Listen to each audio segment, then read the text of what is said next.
Adegan dimulai dari rombongan lamaran pengantin pria yang bernama Kohar. Murni yang tengah melamun dipanggil seorang pria swajah untuk memberikan kalung melati pada pengantin wanita yang bernama Badiah, anaknya Pak Lurah. Perlu diketahui jika Badiah ini sudah janda dengan anak satu yang masih bayi. Aku benar-benar tidak tahu suaminya mati atau kawin lagi. Murni akhirnya pamit pulang karena sedang gak enak badan. Padahal dia hanya melamunkan Kohar, mantan kekasihnya yang akan menikah dengan Badiah.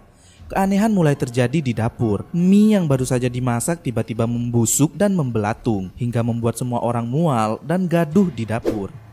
Murni terus melamun dan merasa sakit hati melihat pujaan hatinya yang pernah melakukan korsleting kelamin padanya malah bersanding bersama wanita lain. Dia pun pergi saat tersadar dari lamunannya. Darmo yang mukanya mirip Dono merasa kesal sama Kohar dan mengatakan jika Kohar sangat beruntung bisa mengawini anak Pak Lurah saat ada kesempatan Badiah sudah mulai menjanda. Dia memastikan jika Kohar menikahi Badiah hanya ngincer hartanya saja. Teman sebelahnya justru merasa kasihan sama Murni karena dihianati oleh Kohar. Darmo memotong pembicaraannya dan mengatakan jika Murni saja yang bodoh karena sudah jatuh cinta sama pria keanjingan seperti Kohar. Saat pengantin akan dipertemukan, Badiah tiba-tiba teriak-teriak gak jelas karena melihat Kohar sebagai tengkorak berjalan sambil menari-nari dan pengikutnya sebagai zombie. Badiah yang pingsan lalu dibawa ke kamarnya. Saat terbangun, Badiah kembali teriak karena kamar pengantinnya dipenuhi ular. Semua bunga melati berubah menjadi ular, tapi itu cuman penglihatan Badiah saja. Mungkin matanya agak korslet. Sementara acara di luar sangat gaduh karena badai angin dan petir. Pawang hujan pun terlihat melayang-layang sendiri. Malam harinya, Kohar mendatangi dukun sakti, tapi bukan suling sakti ya, untuk meminta jawaban atas kegaduhan yang terjadi di acara lamarannya. Namun entah apa yang merasuki, tiba-tiba si dukun itu kejang-kejang dan terpental-pental sebelum akhirnya mati. Mungkinkah karena corona? Tolong jangan tanya aku, karena aku pun tak tahu soal itu. Sebab waktu itu aku belum lahir anjing. Oke, lanjut. Sebelum dukun itu mati, dia mengatakan sebelah barat dan Kohar menyimpulkan itu si Murni. Dia mengira Murni yang main dukun alias santet alias tulah teluh karena cuma rumah Murni saja yang berada di sebelah barat. Kohar lalu mengajak para warga untuk menggerebek Murni, sementara Pak Lurah mencegahnya. Namun Kohar yang kepalanya sangat keras tetap bersikukuh. Mereka pun OTW ke rumah Murni. Terlihat Darmo yang mukanya mirip Dono memilih untuk pulang. Di rumahnya, Murni tengah menangis dan memohon ampun pada ibunya. Dia bercerita dan mengakui kesalahannya karena telah membiarkan pria keanjingan yang bernama Kohar itu melakukan korsleting kelamin padanya. Saat mereka akan sholat, Kohar datang mendobrak pintu bersama rombongannya. Dia melakukan aksi banteng gila dan memfitnah Murni telah melakukan teluh di hadapan para warga. Ibunya mencoba membela anaknya dengan mengatakan Koharlah yang cacingan karena dia telah memperkaos putrinya. Namun ibu yang sudah terlalu tua itu dibanting oleh Kohar dalam sekejap mata. Murni pun diseret sambil ditampar-tampar oleh warga. Ibunya memohon pada Kohar supaya tidak menyiksa anaknya. Tanpa sepatah kata apapun, Kohar lalu menampar ibunya Murni hingga pingsan. Mereka kemudian membakar rumah Murni. Tampak ibunya teriak-teriak memanggil Murni di tengah-tengah api yang terbakar. Sungguh para warga di sana benar-benar biadab. Murni lalu dibawa ke tepi jurang, kemudian dia dilempar oleh warga dari atas jurang. Setelah itu, tampak adegan yang sangat menakjubkan bin ajaib ala Kazam. Seperti bidadari yang jatuh dari surga di hadapannya.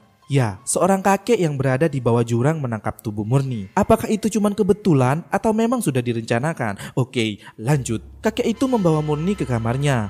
Ayo, siapa yang berpikir jorok mendengar kata kamar? Dia kemudian mengobati luka Murni. Murni yang terbangun merasa ketakutan, namun si kakek mengatakan jika dia bukanlah golongan para warga kejam yang membencinya. Murni kemudian menangis. Pagi hari, Murni yang terbangun merasa kesakitan diminta supaya tidak banyak bergerak oleh si kakek. Dan si kakek mengatakan jika tadi malam Murni mengigau menyebut nama Kohar. Si kakek pun bertanya siapa itu Kohar dan Murni menjawab jika Koharlah yang memimpin para warga untuk membunuhnya. Murni lalu menceritakan kejadian masa lalunya bersama Kohar. Murni mengingat saat Kohar melakukan korsleting kelamin padanya di warung-warungan tengah sawah. Si pria keanjingan itu bilang korsleting kelamin yang dilakukan sekarang atau nanti itu sama saja. Di warung tengah sawah atau di ranjang pengantin sekalipun tidak ada bedanya. Tapi soal fantasi lebih ekstrim outdoor kayaknya. Bisa ditonton oleh kerbau, lembu, dan sapi. Saat Murni bilang demi Allah, si kakek bilang jangan kau sebut itu. Ternyata si kakek adalah kakek-kakek Anjay. Dia justru meminta Murni yang memiliki nasib buruk lahir dan batin untuk balas dendam menggunakan santet dan teluh. Murni yang tidak mau mengatakan biar Allah saja yang membalasnya di akhirat karena Allah yang maha adil. Namun si kakek Anjay jadi haredang dan mengatakan jika Murni sebetulnya sudah mati kalau tidak ada dirinya. Murni berkata jika dia tak tahu tentang teluh dan santet. Namun si kakek Anjay menjawab jika dia akan menurunkan ilmunya dan menjadikan Murni sebagai ratu ilmu hitam. Si kakek Anjay lalu melakukan beberapa ritual pada Murni. Di ritual terakhir, tampak kamera ngezoom mata Murni dan menampilkan adegan ranjang Badiah sama Kohar. Namun jangan harap kalian bisa menonton adegan hot kata-kata sensual ini di versi film web downloadnya, karena kena sensor cuy. Kalau mau nonton adegan beberapa detik ini, beli VCD edaran zaman dulu. Jangan beli DVD zaman sekarang karena sudah pasti kena sensor juga kalau yang sekarang. Kasian nih tak dapat nonton adegan hot. Oke lanjut aja dah, lanjut. Dasar otak mesum kalian ini. Si kakek lalu melakukan santet pada Kohar dan tak membiarkan barangnya mengeras saat akan melewati terowongannya Badiah. Badiah pun kesal karena tidak puas. Pagi harinya, Murni melihat kondisi rumahnya yang telah dibakar, kemudian dia jalan ke pasar. Darmo yang melihatnya jadi terkejut dan terheran-heran. Namun, dia tidak makan daging anjing dengan sayur kol, tapi justru makan pisang goreng dengan kopi hitam. Darmo lalu memberitahu temannya si Pungut. Pungut juga terkejut karena dia sendirilah yang melempar Murni ke jurang. Pungut lalu buru-buru pulang karena ketakutan. Darmo pun menyusul. Saat mereka berdua berlari, tiba-tiba Murni muncul di hadapannya dan menyiksa Pungut menggunakan teluh lebah madu. Apa ada yang mau? Yang menggerogoti wajahnya Pungut hingga hancur. Darmo yang bersembunyi di balik pohon merasa ketakutan dan jijik melihatnya. Kemudian langsung menemui Kohar dan menceritakan kejadiannya. Namun Kohar tidak percaya dan tidak mungkin orang yang dilempar ke jurang bisa selamat. Darmo terus meyakinkannya dan mengatakan jika Murni akan mencari Kohar. Namun Kohar dengan sombongnya mengatakan dia tidak takut. Malam hari di warung kopi, para warga menggosipi tentang Pungut yang badannya hancur serta busuk. Mawati, salah satu warga mengatakan jika katanya Darmo, semua yang ikut menghakimi Murni waktu itu akan mati. Tarmizi segera pamit pulang karena dia ikut mencelakai Murni waktu itu. Murni pun menghadang dan memberikan teluh cacar batu sakti. Seketika kulit Tarmizi langsung membelendung berisi air panas bercampur darah nanah kemudian meletus. Tapi bukan balon hijau, melainkan cacar batu di kulitnya itu. Tarmizi pun almarhum di tempat. Kohar kembali mengumpulkan warga dan menebar kebencian. Ibunya Murni datang dan membongkar kebusuk Mawatian Kohar. Kohar yang tak terima lalu menyiksa ibu Murni. Kakek Anjay melihat kejadian itu dari kejauhan, sementara para warga hanya diam saja dengan santuy saat Kohar mengatakan jangan ikut campur. Ibu Murni lalu meminta Kohar untuk membunuhnya saja. Kohar hendak menusuknya dengan pedang, namun Pak Lurah menghentikannya. Pak Lurah mengatakan jika dia harus mempertanggungjawabkan tindakannya pada polisi. Namun Kohar mengatakan jika anaknya tukang teluh, maka ibunya juga pasti ratu teluh. Pak Lurah pun terdiam sepi. Kohar hendak menghajar ibunya Murni kembali, namun dihadang oleh Darmo. Kohar justru menampar Darmo hingga terpental-pental. Dia kemudian meminta warga untuk segera mencari Murni. Pak Lurah mencoba untuk mencegahnya dan menghentikannya lewat kekuasaannya sebagai kepala desa. Dia mulai berpidato tentang hukum. Kohar menyekakmat perkataannya bahwa hukum akan menuntut bukti, sementara urusan teluh, santet dan hal goib sangat sulit untuk dibuktikan karena hal mistis tidak terlihat dengan mata, sehingga hukum tidak bisa memihak padahal akibatnya sangat buruk untuk dirasakan. Entah kasus penyiraman air keras itu masuk hal goib mistis apa bukan. Padahal buktinya sudah jelas terlihat dan pelaku juga sudah mengakuinya. Akibatnya pun sangat nyata dilihat dengan mata pada si korban.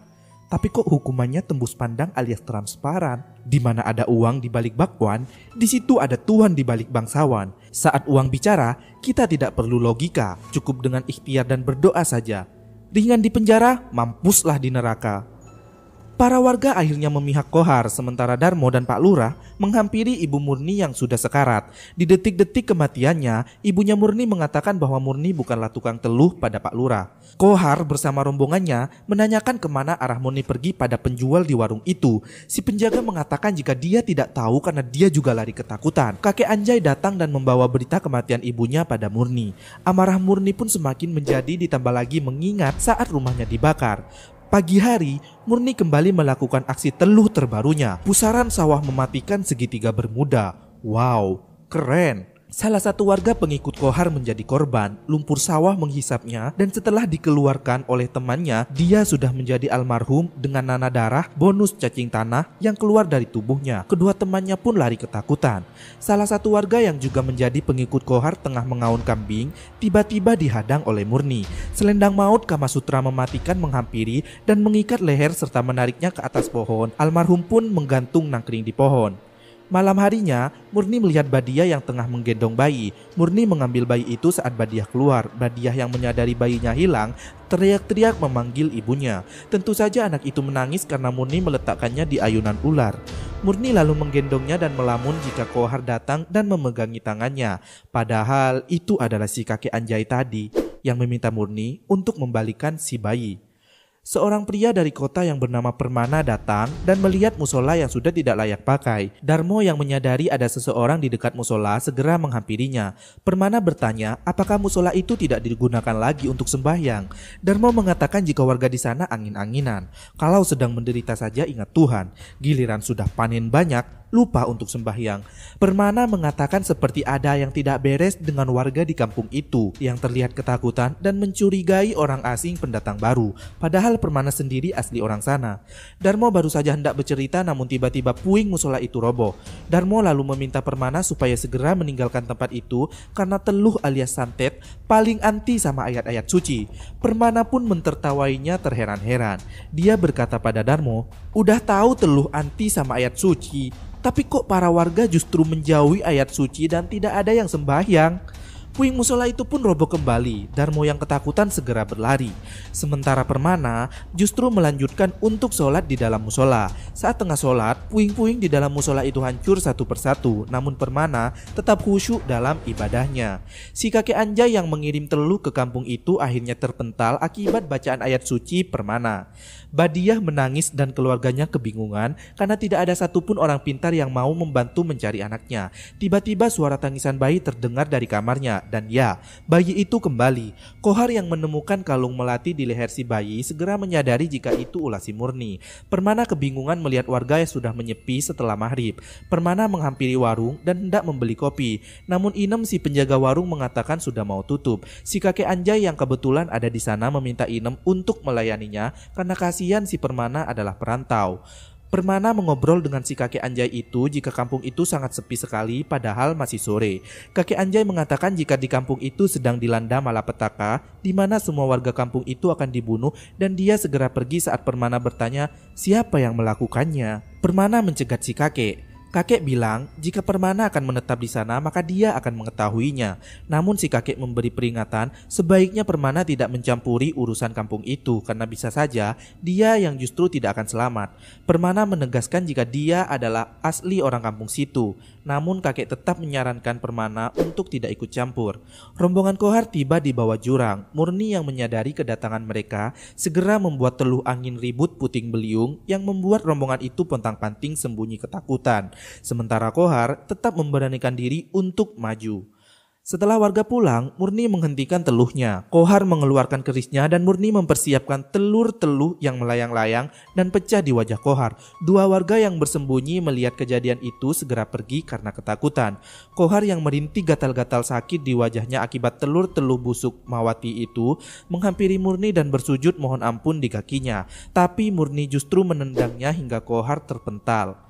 Dua warga menceritakan kejadian itu pada Pak Lurah. Pak Lurah pun bingung dan memarahi warganya karena sudah gegabah mengambil keputusan.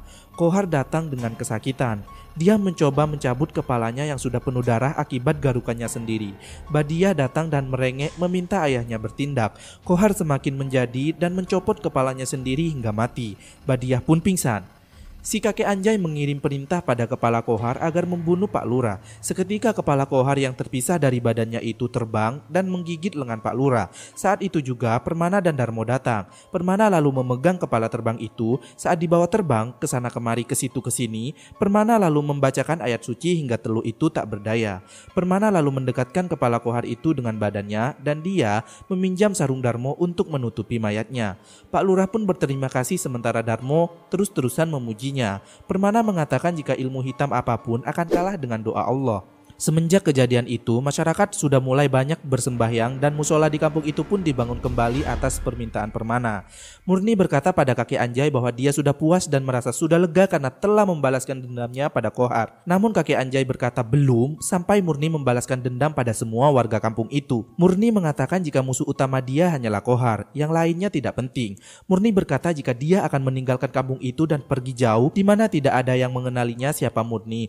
Namun si kakek Anjay mengatakan jika mulut orang-orang kampung sana sangat tajam setajam silet dan sangat cepat melesat seperti peluru dalam bergosip. Semua orang sudah pasti mengenal Murni sebagai Ratu Teluh dan tak akan ada masyarakat yang mau menerima kehadirannya. Murni pun diminta supaya terus mengobarkan dendam dan membunuh semua warga satu persatu sampai Pak Lurah bersujud di hadapan mereka berdua dan menjadikannya mereka sebagai pemimpin desa di sana. Murni mengatakan jika dia tidak akan sanggup karena para warga tidak bersalah apa-apa, mereka hanya termakan omongan dari mulut Kohar yang busuk. Kakek Anjay lalu mengancam Murni jika ilmu yang dia berikan akan memakan dirinya sendiri jika tidak digunakan pada orang lain. Sontak Murni pun terkejut tapi tidak terheran-heran. Saat tengah mandi di sungai, selendang kain Murni hanyut terbawa arus dan Permana yang kebetulan lewat sehabis memancing menemukannya. Dia pun teriak memanggil seseorang pemilik selendang itu. Murni pun nyaut jika dia pemilik selendang yang hanyut itu. Permana lalu melemparkan selendang itu karena Murni mengatakan kalau dia lagi bogeng saat Permana akan mengantarkannya. Mereka pun mulai berkenalan dan Murni mengaku sebagai Seruni. Permana lalu memberikan ikan hasil tangkapannya pada Seruni karena tidak ada yang memasak juga. Murni lalu pamit pulang dan mereka berdua seperti mulai ada rasa jatuh cinta yang tumbuh berbunga-bunga mesra seperti coklat. Anjir, apaan sih? Para warga mulai bersembahyang. Si kakek Anjay pun tidak bisa lagi mengirim teluh pada warga sono. Dia lalu memanggil Murni dan meminta supaya membunuh semua keluarga Pak Lurah. Murni menolak dan akan berhenti melakukan teluh, tapi si kakek menyindir tidak tahu terima kasih. Akhirnya Murni dengan terpaksa menuruti kemauan si kakek Anjay. Kakek mulai mengirim santet pada Pak Lurah yang membuat perutnya Lurah membelendung. Lurah lalu meminta istrinya memanggil Permana. Permana datang dan meminta Lurah jangan mengeram saja, tapi juga ikut membacakan ayat suci. Permana lalu memegang perut Lurah dan seketika perutnya kempes, diiringi si kakek Anjay yang terpental. Murni yang terbangun mendengar kegaduhan itu hanya melihatnya saja. Si kakek pun berniat akan membunuh Permana. Keesokan harinya, Permana yang sedang bercumbu bersama Seruni alias Murni di sungai diketahui oleh Darmo yang sedang lewat. Melihat kejadian itu, Darmo segera bercerita kepada para warga. Dia curiga dan menyangka jika Permana bekerja sama dengan Murni untuk menebar teluh di kampungnya. Para warga tidak percaya, namun Darmo meyakinkannya. Mereka berencana mengeroyok Permana, namun salah satu warga mencegahnya dan meminta jangan gegabah karena tidak ada bukti kuat dan masih hanya dugaan saja. Permana yang baru datang dan melihat warga berkumpul menanyakan ada acara apa. Darmo dengan ketengilannya mengatakan jika mereka akan mengadakan arisan. Permana lalu pamit ke rumah Pak Lurah usai memuji kegiatan mereka. Murni berkata pada si kakek Anjay bahwa dia menemukan pujaan hatinya dan mungkin akan menikah dengannya lalu berangkat ke kota bersamanya. Si kakek berkata, "Itu hak Mundo, tapi kamu harus hati-hati dengan rayuannya." Si kakek lalu mengatakan lagi tentang Kohar yang membuat Murni ragu dan bimbang. Kakek juga menyuruh Murni untuk menyelidikinya terlebih dahulu sebelum mengambil keputusan. Di rumahnya, Pak Lurah meminta Badiah untuk menemani Permana karena beliau ada urusan sebentar membuat surat jalan. Lurah pun beranjak pergi. Kakek Anjay lalu membaca potongan mantra bulu perindu yang ditujukan pada Badiah. Badiah pun menggeliat karena rawa-rawanya mungkin sudah mulai anget. Badiah mendekati Permana dengan eksotis dan ketika itu Murni datang melihat mereka berdua dari kejauhan. Murni pun marah saat mendengar Permana mengatakan jika dia sudah punya kekasih dan akan menikah di kota. Murni mengamuk dan memecahkan semua barang-barang. Kakek Anjay hanya menatapnya saja dari bilik pintu. Si kakek masuk usai Murni mulai tenang. Murni berkata semua penduduk di desa sono harus dimusnahkan, terutama Permana dan Badia. Si kakek pura-pura bertanya kenapa. Murni berkata jika Badia sudah 2 kali menghancurkan harapannya. Murni lalu bersumpah atas setan-setan yang ada di neraka bahwa nanti malam dia akan memusnahkan semua penduduk kampung desa sono. Seketika petir pun menggelegar di udara. Para warga baru saja selesai membaca surah Yasin, dan ketika itu bola cahaya teluh datang menghancurkan musola dan membakar salah satu warga.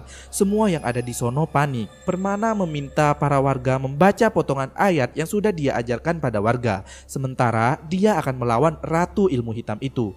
Permana terkejut saat melihat Seruni, namun Seruni mengaku jika dia adalah Murni. Sontak Permana terkejut lagi dan menyebut nama ibunya. Murni langsung menyerang Permana. Mereka berdua berdebat. Permana lalu mengaku jika dia adalah Kliwon, kakak kandungnya, yang diangkat anak oleh Pak Maulana Holil dan dijadikan santri di pondok pesantrennya. Flashback masa lalu pun ditayangkan. Permana mulai bercerita dan mendekati Murni. Si kakek Anjay tiba-tiba datang dan meminta Murni agar tidak mendengarkan omongan Permana. Kakek Anjay meminta Murni melanjutkan aksinya dan meyakinkannya bahwa semua itu tipuan muslihat. Murni yang termakan omongan si kakek Anjay langsung menyerang Permana bertubi-tubi dan melayangkan batu besar di atas Permana. Permana yang mencoba menahan batu itu agar tidak menimpa dirinya, membaca doa mengikuti bacaan ayat para warga di dalam musola. Seketika batu itu pun hancur meledak dan membuat Murni terpental jungkir balik sambil koprol, tapi tidak bilang wow. Permana segera menghampiri Murni dan memeluknya. Mereka lalu mengobrol mengingat masa lalunya. Murni mengatakan dia rela mati di tangan Kliwon kakaknya sekaligus Permana kekasihnya. Tiba-tiba si kakek Anjay melempar bujur tombak pada mereka berdua. Beruntung keduanya bisa menghindar. Murni lalu meminta Permana supaya melawan si kakek Anjay. Si kakek berteriak murtad dan melempar tombak pada Murni. Namun Permana menghadangnya sehingga dialah yang tertusuk tombak itu. Si kakek lalu menghampiri keduanya sambil menodongkan keris. Tiba-tiba Pak Lurah datang bersama Darmo menghentikan si kakek Anjay yang bernama Gendot itu. Rupanya si Gendotlah yang selama ini mengirim teluh pada keluarga Sabri alias Pak Lurah karena dia tidak menerima kekalahannya dalam pemilihan kepala desa beberapa tahun lalu. Gendot juga sudah merencanakan semua termasuk memperalat Murni. Mereka berdua mulai berdebat. Saat kakek Anjay Gendot itu mendekati Pak Lurah dengan kerisnya, Murni mulai teriak dan melakukan aksi teluh pada si kakek. Pembacaan ayat suci oleh Permana dan tembang teluh yang dilontarkan Murni membuat si kakek merintih kesakitan diserang oleh 2 doa yang berbeda. Hitam dan putih. Kalau kamu takut setan, ayo segera bertasbih. Tubuh si kakek Anjay Gendot itu pun hancur meledak atal-talan, diiringi Murni yang akhirnya meninggal di pelukan kakak kandungnya. Tamat. Si kakek lalu melakukan santet pada Kohar dan tidak membiarkan barangnya mengeras saat akan melewati terowongannya Badria. Malah lari ke Siti Badria anjing. Dia lalu meminta para warga untuk mencuri Murni. Saat uang bicara, mereka berdua